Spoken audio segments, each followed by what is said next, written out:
I've been seeing videos online about people saying how transaction narration can affect how the taxman assesses your tax liability. This is not true.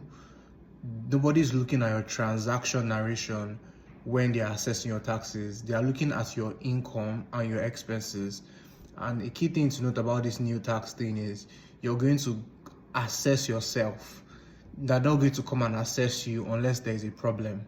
So you're going to go to the government, whether it's FIRS or state IRS, and you're going to say, hey, this is what I earned, hey, this is what I spend, and the balance, they would tax you on it if there is a tax liability dependent on your tax bracket. They're not going to be looking at your narrations in your different bank transfers and things like that. They're only looking at what you have said. If they're saying that there is an issue with what you've said, that's the self-assessment you gave, then they'll now call you for an audit.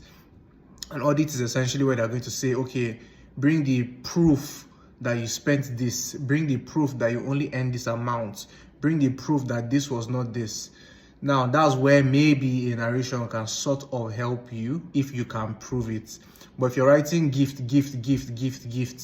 thank you, nobody is stupid. They're going to see what you're doing is basically like tax evasion, and you're trying to evade taxes because you're saying gift everywhere. It's not really feasible, So tax narration doesn't really help you. The narration doesn't really help your taxes unless you're even being audited. And again, you're going to be self-assessed. So if your self-assessment looks a bit shady or looks like it's incomplete or there are leaks somewhere, then they can audit you.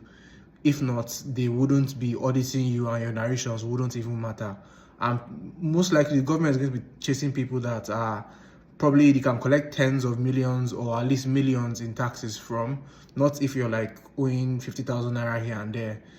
It's going to even cost more to chase people like that, generally speaking. I'm not speaking for the government, but generally speaking, it's just going to cost more to chase people that like your tax liability is 50,000 naira, for instance. So that's what it is, man. Your tax narration is not really going to, transaction narration not really going to affect your taxes in any material way unless you're being audited by the taxman. Thank you, and bye for now.